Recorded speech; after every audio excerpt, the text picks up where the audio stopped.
Magandang araw mga kaibigan.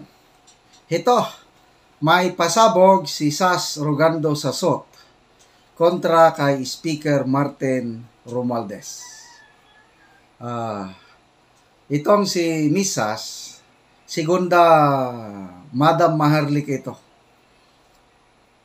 Once na sila nag-expose ng katiwalian, kompleto ng dokumentos o kaya may mga puting ahas sila.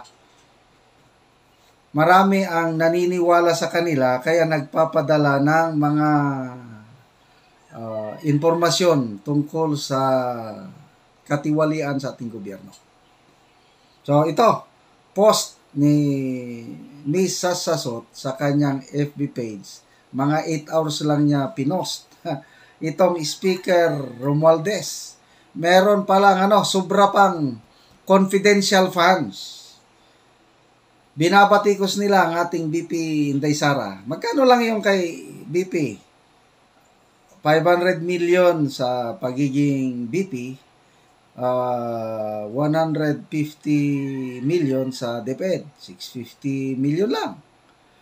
Itong kay Speaker Romualdez, according to Miss Sas, sa kanyang puting ahas, it's 1.6 billion pesos. Na hindi ito confidential funds per se, but mas madaling gastusin kumpara sa confidential funds. Basahin natin ang post. Isinulat ko na lang dahil masyadong maliit yung nandun sa cellphone. A retired COA Division Chief just contacted me. Mas malala pa ang 1.6 billion ni House Speaker Martin Romualdez dahil ito ay listed specifically as extraordinary expenses. Okay. Mas madali gamitin ang extraordinary expenses kasi certification lang ang supporting documents. Mas matindi ang confidential funds kasi ang daming kailangang isubmit sa COA. Okay, so retired COA Division Chief. So, to me, ako as I analyze, yung credibility ni Miss Sas, unquestionable para sa akin I don't know sa inyo. Ulitin ko, parehas ang karakter ni Madam Maharlika at saka ni Miss Sas Sasot. May pagmamahal sila sa taong bayan. Parehas silang nabudol. Parehas tayo. Na bodol-bodol ni bodol-bodol man.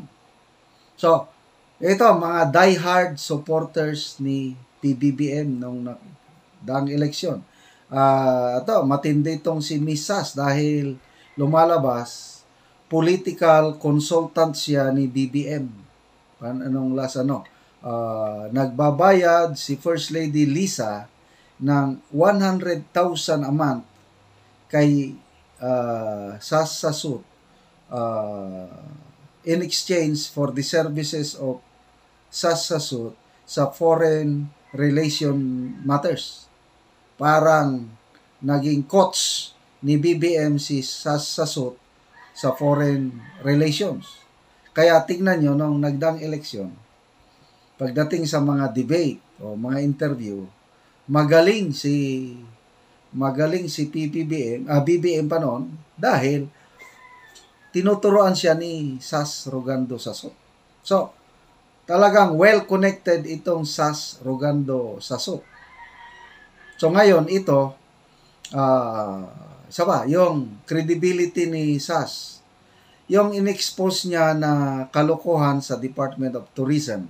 Siya ang unang nag-expose yung nakaw na mga pictures, nakaw na mga videos galing sa iba't ibang bansa na ginamit sa advertisement video ng Department of Tourism. Yan po ang credibility.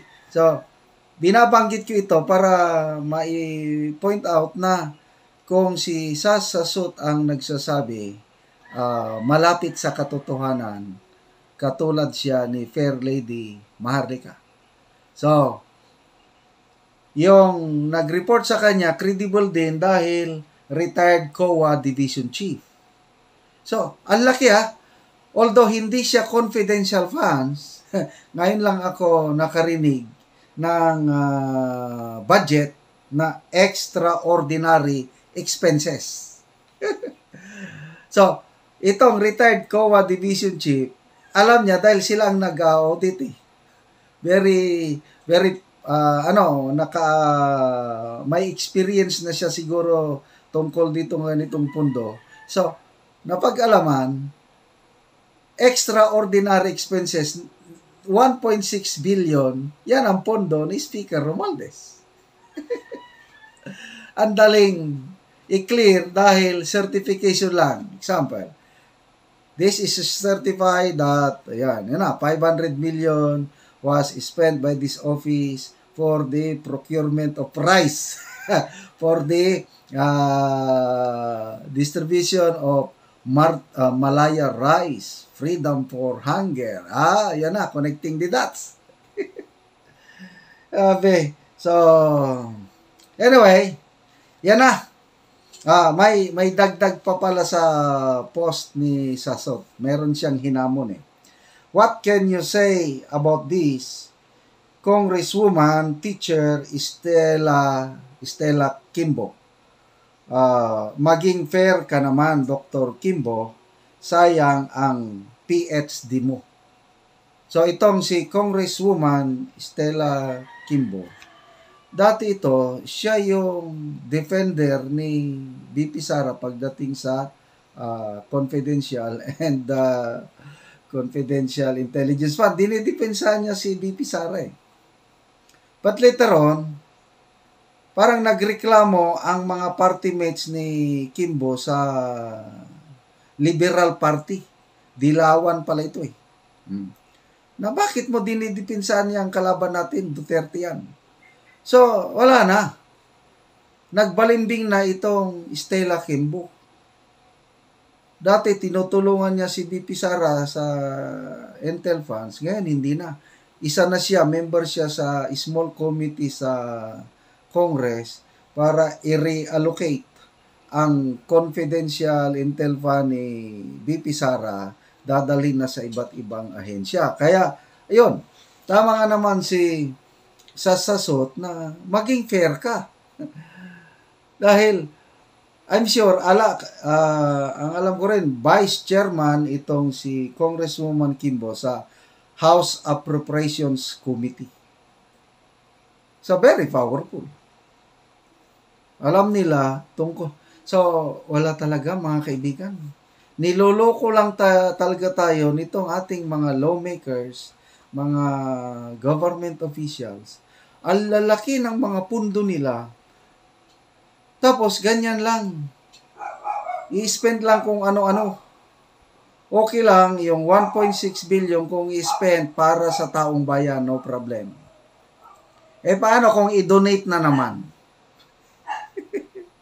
Kaya pala, kayang-kaya ni, ito, ngayon ko na lang naintindihan, if this allegation, ulitin ko, allegation lang ito, kasi, post lang ni Sasot, tapos may nag-report sa kanya. So, hindi pa rin proven ito. Allegation lang. Kaya lang, di ba ang kasabihan, kung may apoy, may usok. So, ito, usok ito. If proven true, kung totoo talaga na may ganitong budget ang Speaker of the House, extraordinary expenses, 1.6 billion, no wonder, kayang-kaya ng Speaker of the House mag-donate ng $2 million sa Harvard. Ilan lang yun yung $2 million, 112 million pesos. 1.6 billion. Andali. So, grabe. Punta tayo sa, ano ito? Yung Malaya Rice. Tama talaga si Madam Maharlika. Bullseye na bullseye. Swak na swak yung kanyang expose na magkakaroon ng ganyan. Meron na ngang packaging eh. Pinakita ni Madam Maharlika yung sako kung saan ilalagay yung bigas. 15 sacks of rice plus 1,000 pesos cash. So, saan kinuha yung pambili ng bigas? Baka dito na sa extraordinary expenses. So, MR. Yon ang pakete o yung sako ng bigas. MR. Malaya rice daw yung MR. Ano yung Malaya rice? Freedom from hunger.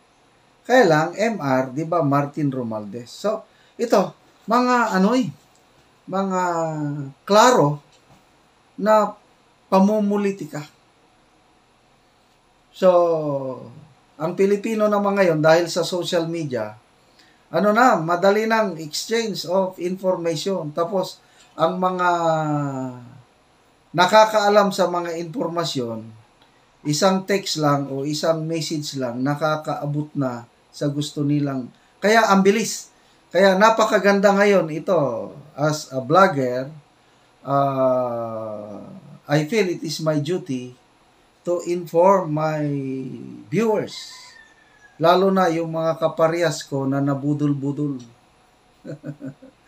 Para magkaisa tayo, para habang nag-iingay, habang may Maharlika, habang may Sasasot, at Princess Maui, sino pa, marami pa, yung mga Banatero vloggers, marami pa, yung mga nagbubulgar sa mga kamalian. Kung dumadami tayo, pressure sa kanila ito na ayusin nila. Example, yung ginawa ng Banatero vloggers, in-interview nila si DJ Bantag. O nag-react si Boying. Mga kasuhan, ipakulong. Yung pala, walang nilabag na batas. Dalawang abogado na, batikang abogado ang pumuna kay Boying. Una si Attorney Sal Panelo, nagpaliwanag na walang nilabag na batas yung tatlong vloggers. Pangalawa, si Senator Coco Pimentel, bar-top na chair. Talagang sinupalpal niya si Boying sa Senate budget deliberation na anong nilabag ng mga vloggers? Wala. Freedom of speech. Inamin ni inamin ni Boying na there is freedom of the press, media, or press. Kaya lang, ang kanyang punto is, dapat igalang niyo ang batas. May warrant of arrest na yung tao, i-interviewin niyo pa. Ganun ang kanya Kaya yung mga walang paggalang sa batas, i-cite in contempt sila sa korte. Ay, sus, napakalutang itong ating Boying na ito. Anyway, salamat Miss Sasasot sa iyong post. So naniniwala ba kayo na mayroong ganito? Nasa inyo na. But to me, very credible po itong si Sasasot at dapat magpaliwanag si Speaker Romualdez nito. Kung hindi siya magpaliwanag, alam nyo na, silence means